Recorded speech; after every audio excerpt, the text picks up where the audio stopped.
Welcome to the Leading Visionaries podcast, featuring stellar conversations with emerging and established leading visionaries. Thanks for joining us today as we celebrate and spotlight the leading visionaries who are thinking differently, seeing new possibilities, have the courage to dream big, take inspired action, and create conscious change all around the world. Now, here's your host, Anjel B. Hartwell.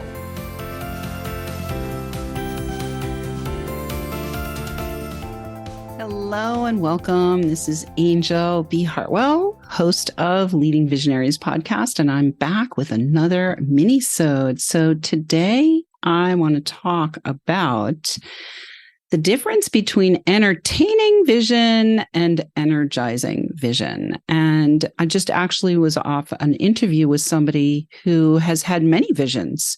Like myself, I have also had many visions, and like many of my clients, we have had many visions. And the work of the visionary is to be able to stay open, I think, for the vision to come in. We want to be welcoming and open to receiving, and yet we also want to be discerning about what we actually have the energy for. And that requires a lot of self-awareness.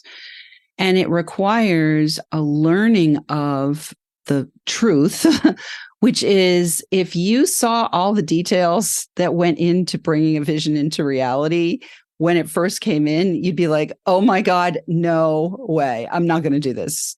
Forget it. And you know, I've had that experience. This woman that I just got off of an interview with, she has also had the experience. And one of the things that both of us concurred about was that the work is about knowing that you have a vision and then being discerning about whether or not you want to actually say yes to that vision. You know, if you get multiple visions, like most visionaries I know, there's so many choices, so many different things that we could say yes to, so many different things that we could energize. And yet there is, in most cases, unless you're, independently wealthy and have unlimited resources, in most cases, you're going to have to choose. You're going to have to be discerning, and you're going to have to know, do I have the energy for this or don't I? So here we are on Think About It Thursday, and I want to invite you to use reflection time.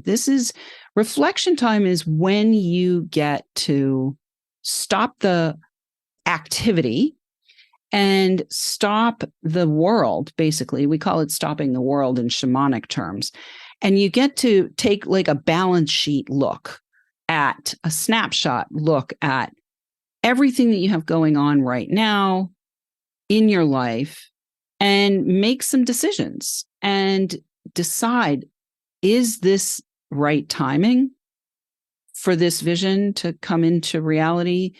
Is there a step I can take? Maybe it's just one step. So, for example, this woman that I was speaking with, that I interviewed, she had this vision come in, and it took her a good 4 years to really finally be solid in saying yes to it and being able to speak about it without that little kind of wobble, without that little I'm doing this thing, but maybe I'm not doing this thing, that waffling. I call it waffling or wobbling, where if you're speaking about a vision, people can tell, they can sense if you're waffling, they can sense if you're wobbling.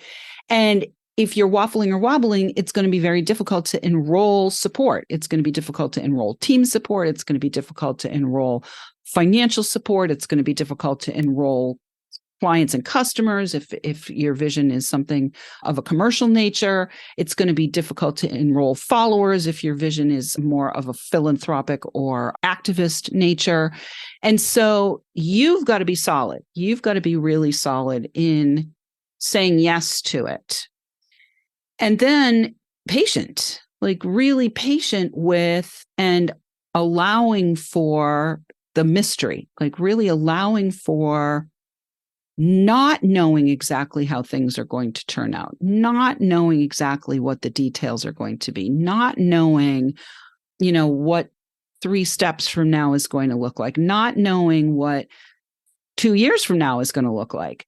And being able to be in what I like to call the faith walk or the trust walk as you are recommitting, re-devoting yourself, re-energizing, re-choosing again and again and again and again and again to say yes to the vision. And again, that requires a lot of discernment and a lot of self-awareness. And sometimes we begin a process of bringing a vision into reality, and we don't have any idea how much it's actually going to take. Sometimes it takes your marriage. Sometimes it takes your relationship with your children. Sometimes it takes your health. Sometimes it takes all your money. Sometimes it takes friendships.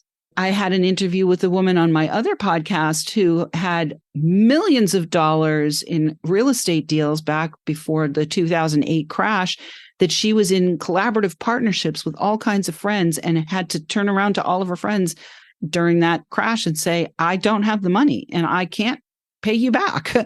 And so, we've got to gird ourselves. We've got to be prepared for our vision to take more than we maybe anticipate that it will take. And we also have to be prepared for it to give more than we anticipate it will give to us. Who are you going to be on the other side of bringing this vision into reality? You're going to be a completely different person. Gives to the world. When you are the kind of leading visionary who's listening to this podcast, I know you're here to create conscious change on the planet. So, your bringing your vision into reality is going to give the world something magnificent, something divine, something stellar, something spectacular, something literally world shifting. So we need to be discerning. I just keep coming back to the word discerning. And where we need to be most discerning as the leading visionary is with our own personal well-being. I like to tell my clients that you're the golden goose in your business. And if you do not take care of yourself, your goose is going to be cooked. And that's why it's incredibly important to set up structures and to set up strategies and to set up systems in your life to support you and to be unashamed about the things that you require in order to feel supported and in order to perform at your peak and in order to bring the energetics, to bring the power, to bring the vibe that wants to come through you to energize this whole thing. And you being at your peak, health-wise, you being in a state of vitality and a state of enthusiasm, entheos means with spirit or with God. You want to be enthusiastic about this vision and all the parts of bringing it into reality, even the parts that might tire you. We've got to make sure that you are cautious about not doing for too long things that are tiring and draining to you, and instead noticing. Let us notice, I just did that thing and it took me 5 hours, a lot longer than I was expecting. I was expecting it's going to take an hour. Therefore, 4 extra hours went down the drain that I could have been doing this other thing that I know nourishes me and nurtures the vision and makes me feel great and satisfied and successful. And using that data, we got to use that data when we go down those rabbit holes to put a doorstop in and say, no, we're not doing that again. We're going to, the next time this comes up, we're going to find the person for whom that is an amazing thing that they love to do, and they can do it in an hour or less. And we must be willing to happily pay for that, in one form or another. We must be willing to pay for that and to have the resources on hand. Our health is our number one resource, and our money resources are always renewable. So remember that if you are in a space of holding back from getting help, that is going to hold back your vision. And instead, the work is really about finding the places where you can really clearly identify that you need help, and then go get that help and get that stuff off of your plate so that you can redouble your efforts in service to your role in bringing the vision to life. And your role is to be the leader, the leading visionary. The leader is the one who speaks the vision into reality. The leader is the one who enrolls the stakeholders who are going to bring the manifestation about. The leader is the one who is modeling excellent care such that the entire vision becomes something that's regenerative rather than degenerative. So that is my little talk here for today. Today's Minisode. I'm about out of time, and I'd love to get your feedback on what I talked about today. And if you are interested in finding out more about getting support, hiring help to work with you to get the clarity that you need, the accountability, maybe it's just the container where you have someone to bounce things off of because you're doing something that nobody else has done before, I would love to hear from you, and we can have a conversation to see if it's a fit for us to work together.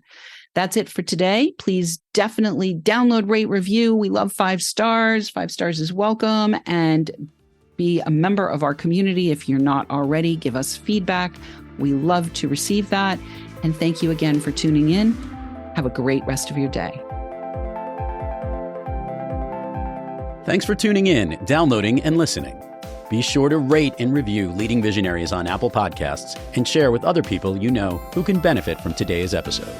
Leading Visionaries is the premier podcast series for informing, activating, and inspiring the leading visionaries who are called to create conscious change and know that now is the best time to welcome wealth and cultivate a web of collaborative support to bring their vision to life. We invite your feedback and guest suggestions and invite you to subscribe to our mailing list to be notified of new episodes at leadingvisionariespodcast.com.